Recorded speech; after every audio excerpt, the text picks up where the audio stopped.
এই পাটি দেখছেন না, এই পাটি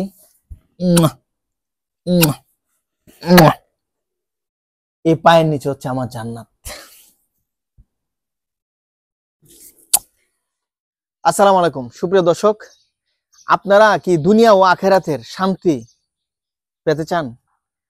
আমার ঘরে আছে দুনিয়া ও আখেরাতের শান্তি এবং জান্নাতের টুকরা আমার ঘরে আছে। কি বিশ্বাস হচ্ছে না? সত্যি করে বলছি যে জান্নাতের টুকরা আমার ঘরে আছে। জান্নাতের টুকরা, দুনিয়া ও আখেরাতের শান্তি আমার কাছে আছে। বিশ্বাস হয় না? আসেন আপনাদেরকে দেখাই। আমার এই ঘরের মধ্যে আছে, আমার এই বাড়ির মধ্যে আছে, আমার এই ঘরের মধ্যে আছে জান্নাতের টুকরা। চলুন আপনি আপনাদেরকে দেখাই। যদি বিশ্বাস না হয় তাহলে চলুন, জান্নাতের টুকরা আমার এখানে আছে, আমি আপনাদেরকে দেখাই। এই ঘরে আছে, এই ঘরের মধ্যে আমার জান্নাতের টুকরা আছে। বিশ্বাস হয় না এখনো? ভাই আমি এক বিন্দু মিথ্যা কথা বলতেছি না, ভাই এক বিন্দু মিথ্যা কথা বলতেছি না। জান্নাতের টুকরা এই ঘরের মধ্যে আছে এবং এই চোখের মধ্যে আছে। বুঝতে পারছেন?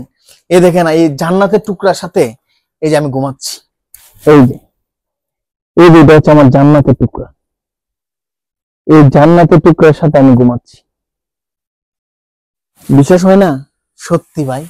এই দেখেন জান্নাতের টুকরা, এই দেখেন এই পাটি দেখছেন না, এই পাটি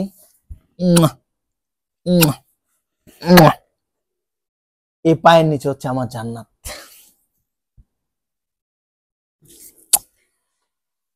আপনাদের ঘরে জান্নাতের টুকরা নাই ভাই? যদি জান্নাতের টুকরা আপনাদের ঘরে থাকে তাহলে তো আপনারা ভাগ্যবান। দুনিয়া ও আখেরাতে আপনারা শান্তি। আজ আমার জান্নাতের টুকরা মাটা অসুস্থ, তিনি হচ্ছেন আমার গর্ভধারিণী মা। তিনি আজকে একটু অসুস্থ। সবার কাছে অনুরোধ করি আমার মায়ের জন্য একটু দোয়া করবেন। আমার মা যাতে সুস্থ হয়ে যায়, ভালো থাকে। আর আমার এই মায়ের পায়ের নিচে তো আমার জান্নাত আল্লাহ তাআলা ঘোষণা দিয়ে গেছেন, রাসূল সাল্লাল্লাহু আলাইহি ওয়াসাল্লাম বলেছেন। এর জন্য আমি বলেছি যে জান্নাতের টুকরা আমার ঘরে আছে, দুনিয়া ও আখেরাতের শান্তি কল্যাণ আমার ঘরে আছে। এটা হচ্ছে আমার মা।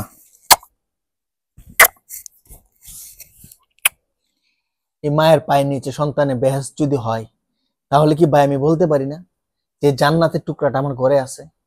এই জান্নাত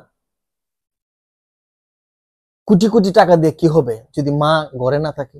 ভাই কার কার জানি মা নাই, জানি না কার কার মা নাই এই জান্নাতের টুকরাটা হারাই ফেলছেন, অথবা কাকে কমেন্ট করে জানাবেন।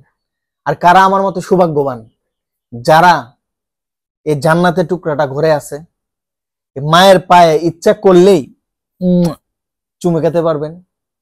এই নসিবটা কার কার আছে তারাও কমেন্ট করে জানাবেন। আর আমার মার জন্য দোয়া করবেন। আমার মা শারীরিকভাবে আজকে একটু অসুস্থ, যার কারণে ঘুমিয়ে রয়েছে। আমার মায়ের জন্য দোয়া করবেন। আমি আল্লাহ তাআলার কাছে লাখো কোটি শুকরিয়া এবং আল্লাহ তাআলার কাছে কৃতজ্ঞতা প্রকাশ করছি যে আমার বাবা, আমার মা এখনো বেঁচে আছে, তারা এখনো আমাদের মাঝে আছে। তাদের জন্য হাত জোর করে বলতেছি, অনুরোধ করে বলতেছি, তাদের জন্য যারা সন্তান আছেন একটু তাদেরকে খেয়াল রাখবেন, তাদেরকে একটু ভালোবাসবেন, তাদের জন্য অল্প কিছু তাদের পছন্দের জিনিস কিনে নিয়ে আসবেন, তাদেরকে একটু মন থেকে ভালোবাসা দিবেন। তারা আপনার কাছে লাখ লাখ কোটি কোটি টাকা চায় না ভাই, তারা শুধু চায় তাদেরকে ভালোবাসুন, একটু যত্ন নিন, তাদের কথা মতো চলুন।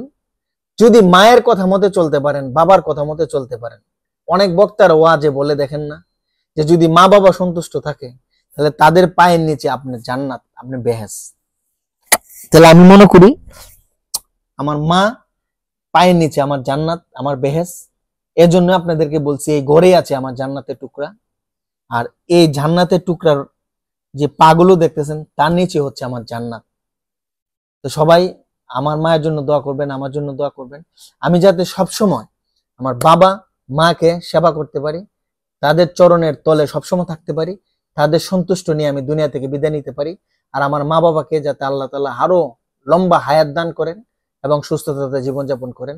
আর আমি অথবা আমার জীবন যাতে মায়ের পায়ের নিচে বিলিয়ে দিতে পারি সে প্রত্যাশা করছি। আপনারা আমার জন্য দোয়া করবেন। আসসালামু আলাইকুম।